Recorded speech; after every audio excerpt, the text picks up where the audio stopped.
What's up guys, today we're going to be going over my first impressions with a brand new handgun in my collection, the Smith and Wesson M&P 5.7. This video is actually going to be doubling as my first impression of the 5.7x28 round as well, because up until purchasing this handgun I'd actually never shot the round before. I'd been avoiding it for years because it's just so expensive and it really just didn't sound that interesting to me honestly. But then when I was researching handguns for the channel late last year, I saw a ton of positive reviews on this pistol with many people declaring it the best 5.7x28 pistol you can get right now. And then I found a surprisingly decent deal on some American Eagle 5.7x28 rounds and decided that must be a sign that I should take the plunge and see for myself what all the fuss is about. Now as far as features go, the Smith and Wesson M&P 5.7 is actually pretty well appointed. It comes with two 22 round magazines which are actually really nice, they're made of stainless steel, a threaded barrel for suppressor use, and a really innovative gas operated tempo barrel system, which essentially keeps the barrel in place until the bullet passes the gas port, operating somewhat similarly to say a delayed recoil system in a PCC. Now if you've been around here a while, you know I'm kind of a huge nerd, so I love checking out new and innovative technology like this, so that definitely grabbed my attention. And the slide has some decent serrations, it's really smooth and fun to operate,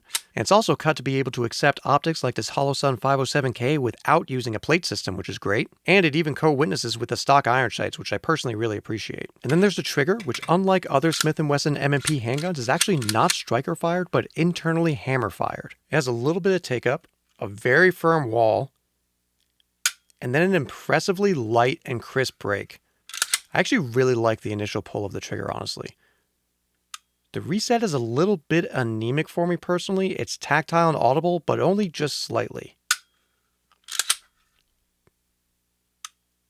But that break is really nice. And then, well, you know what? I guess that's actually about all the good things that I really have to report on for this gun here, guys. Spoiler alert here, I'm really just not vibing with this gun at all. When I bought this pistol, I was originally planning on doing a full range day review with it, but once I started conducting my initial tests, it really didn't take long at all for me to realize that this gun really just isn't for me, guys. Now, in terms of my expectations going into this, I never had any interest in putting this gun into any sort of serious use. What I was really hoping for is a gun that felt similar to 9mm, but with a really low recoil impulse and low muzzle flip that could be shot super fast for fun on the range. Now, according to a bunch of videos that I've seen out there, that's what this gun and this caliber provides. And believe me, everyone is certainly entitled to their own opinions, but for me, this really just isn't it, guys. For starters, while the break on the trigger is pretty nice, under live fire, I really felt like there was something about the reset that was getting a little bit in the way of me going as fast as I wanted to. But without a doubt, guys, the biggest issue for me is really in the pistol grip. It is super deep from front to back, yet really thin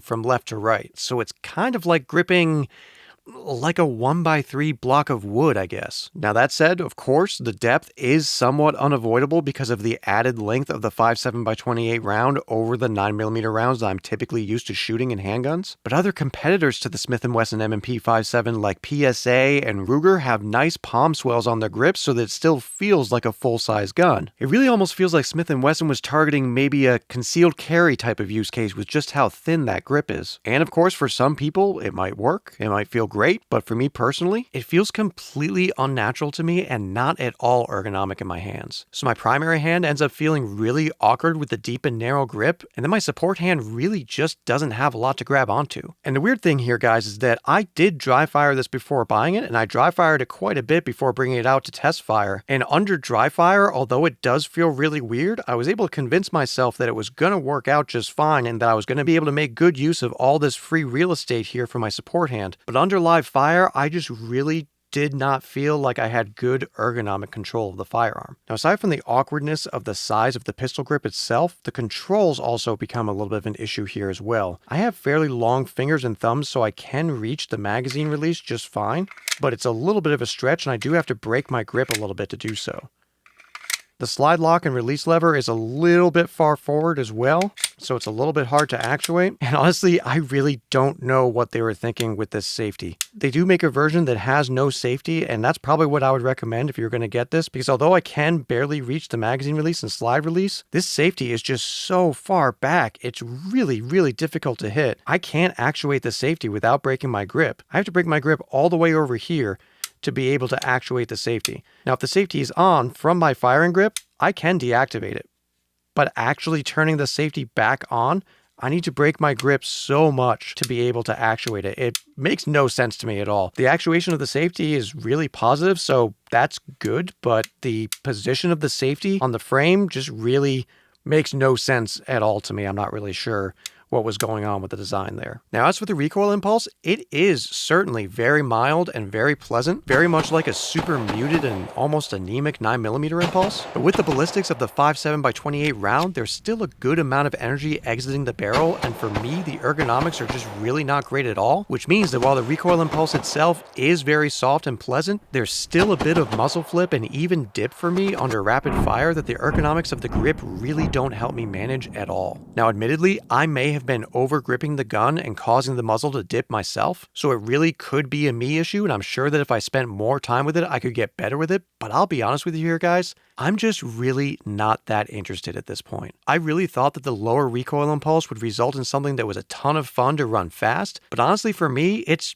just kind of boring, actually. It doesn't have the same visceral punch, power, and snap of larger calibers like 9mm or 45 ACP. The ergonomics just really don't feel good to me at all, and although I did get a pretty decent deal on some ammo for it, it is still more than double the price of 9mm that I enjoy shooting much more. And I think that just really exemplifies the lack of practicality of the caliber for me. Aside from all the other arguments and videos discussing whether or not 5.7x28 is an effective round from a ballistic standpoint, it really just isn't nearly as fun to shoot as 9mm is for me. Case in point, I shot this gun back to back with a very basic 9mm M&P and shot the 9mm significantly faster than this M&P 5.7, and it was a far more visceral, fun, and exciting experience for me personally as well. Now, I did think that maybe shooting it suppressed with my dead air mask could potentially win me over, but although it did actually sound really cool suppressed,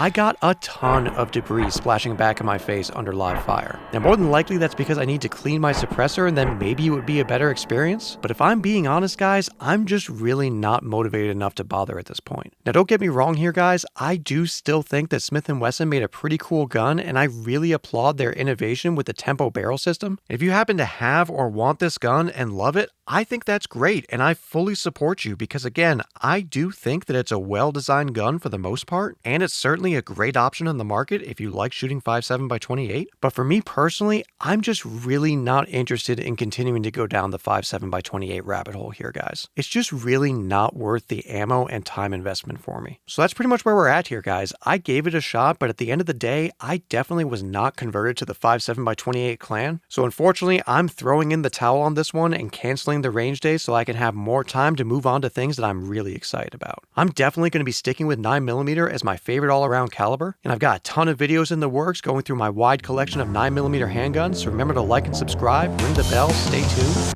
and thanks for stopping by.